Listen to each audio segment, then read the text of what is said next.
I want to riff for a minute about the non-duality aspect of suffering that we experience in third dimensional consciousness. A lot of awakened souls really struggle with this, especially early on in their awakening, trying to understand the magnitude of suffering that happens on earth. And with good hearts, with positive hearts, they have this intention of wanting to eliminate suffering. They have this desire to want to stop all of the corrupt energy that we see, all of the suffering energy that we see. And of course we do, we have empathy. We're humans. We're not, crazy. We want to see people feel good. We want to see people be happy. We want to see people experience positive things in this lifetime. And especially, I think when it comes to the topic of needless suffering, where we see people suffering and we really can't explain why, it hurts because we feel like we need someone to blame so that we can fix the problem, right? That's really our human conditioning. We want to fix people's problems. We want that oneness that we recall because we're all plugged into this original consciousness. And so what ends up happening is we start looking to blame people. And this game of blame is really quite a dangerous game to play, because when we step into the energy of blame, we're stepping into the energy of suffering.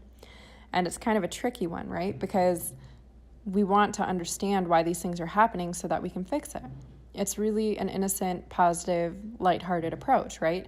But what we forget when we do this is that we can't change what third dimensional consciousness is.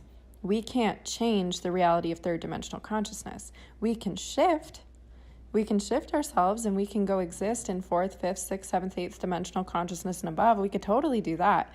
But we can't change what each consciousness level means. And as we get closer to number one conscious level, first dimensional consciousness, we separate more and more and more and more and more, to the point where we're extremely isolated, to the point where suffering happens, because suffering happens when we're isolated. They happen at the same time, right? And our primal mind, our human mind, doesn't like this. That's because we're the ones feeling the suffering. We have the hearts, we have the emotions, we have the brains. We feel the suffering. We want to make sense of it, right? And what's happening in our minds is really, really painful. It's really challenging to embody. It's really challenging to embrace. But if we look at the bigger picture, what's happening is original consciousness is just experiencing and expressing. That's it. It's just experiencing and expressing. And unfortunately, for us on Earth, what that means is that when we exist in third dimensional consciousness, we are agreeing to express and experience the energy of separation and suffering. We are agreeing to hold on to these human conditions and perpetuate them through experiences of blame, increasing the separation between ourselves and others, attempting to isolate ourselves. We're attempting to lean into third dimensional consciousness. We're embodying the consciousness we're in. That's it, right? It's nothing more than that. And what ends up happening, though, is it really gets quite sneaky. We sit in third dimensional consciousness and we think, well, now I need to wake up. Now I'm aware that I'm in third dimensional consciousness. Now I see it. I'm aware of where I am right now. I'm aware that this is 3D. Okay, I need to make this better. Except, I need to make this better are the words of third dimensional consciousness. I need to make this better are the words that lead us to looking for someone or something to blame. And the minute we find something that we think we should need to blame, the minute we find something that we believe is going to be the reason why we're suffering and the way that we can eliminate the suffering, we start blaming. We start blaming that something. We start blaming that someone. We start coming up with reasons as to why it or they are wrong. We start trying to make sense of it. We start trying to fix it. Well, what happens when we blame, though? Blaming someone, really all you're trying to do is make them feel guilty for something. And that really is suffering.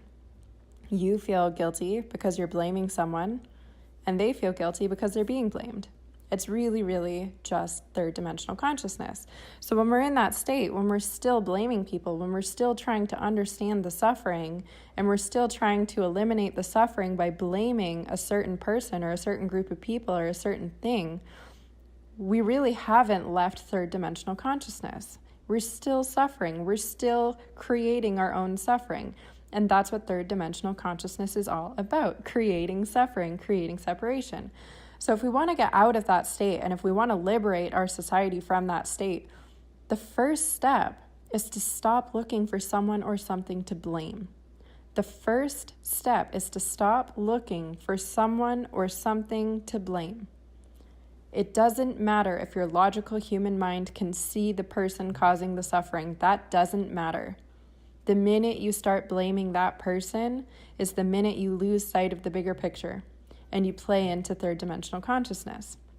Now, a lot of people think that free will only exists on Earth. I don't believe that to be true. I don't believe third dimensional consciousness is the only place where free will exists either. I think we have, so long as we're an individual expression, we have free will. We have free will to express in whatever way we desire, and original consciousness gives us that right to express in whatever way we desire because we are literally just a microscopic version of the original consciousness wanting to express. So as long as we're willing to continue playing the game of expression, we're holding our part, right? So we continue to get that free will.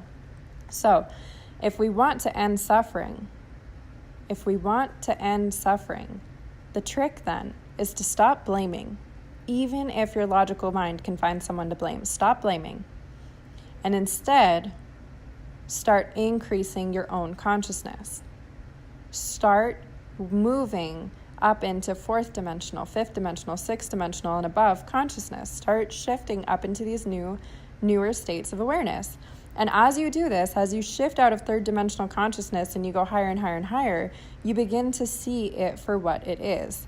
And you begin to realize that the suffering exists in the expressions of original consciousness that are choosing to exist in third dimensional consciousness.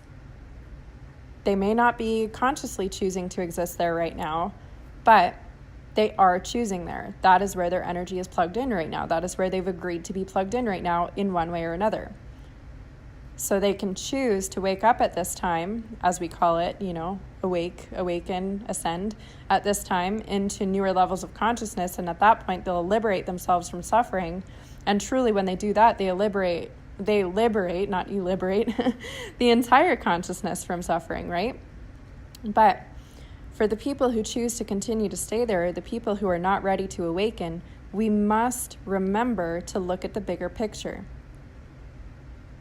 Now, this is a touchy subject. A lot of people don't want to think, well, how can we look at some of the things going on right now and say that this person chose that or this person created that? Well, this is where non-duality comes in.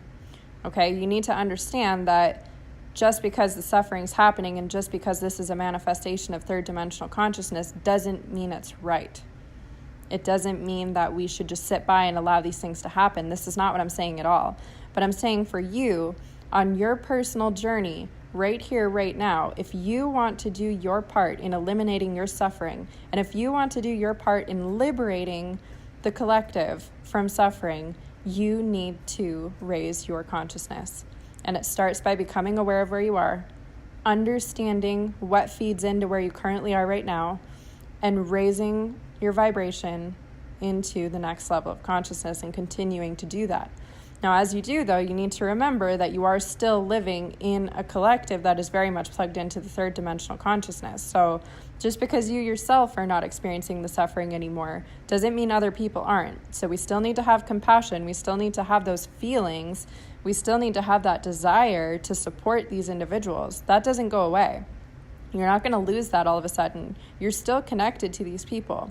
You still need to allow yourself to become aware of their suffering and acknowledge that their suffering is very real and that it needs to be managed.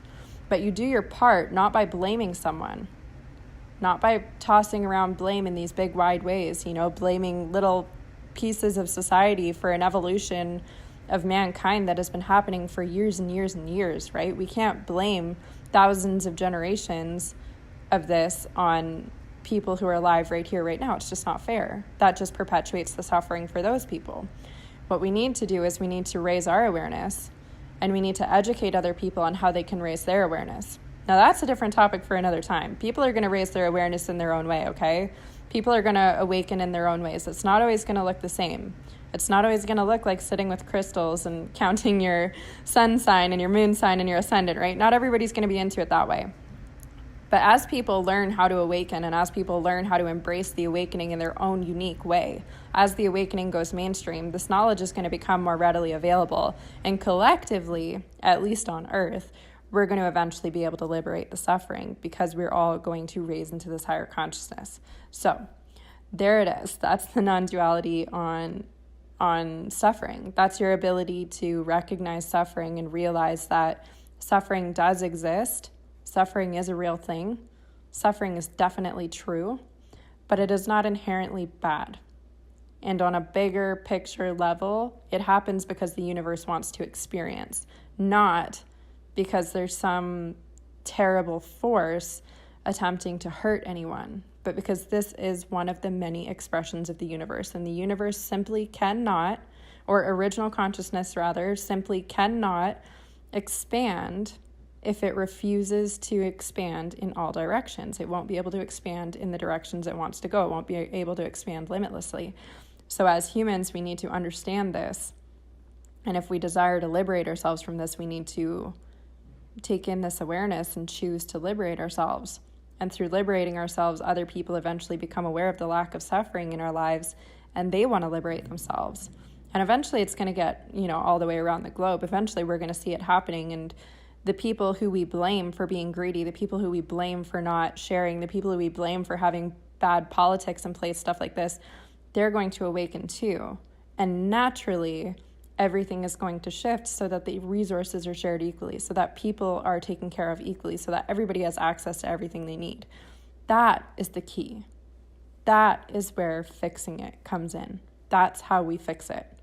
So again, non-duality, right? Yes, we can be in the fix-it mentality, but we have to learn how to fix it from fifth dimensional or higher consciousness, not from third dimensional consciousness, because third dimensional consciousness will always come back to suffering. That is what it was made to do.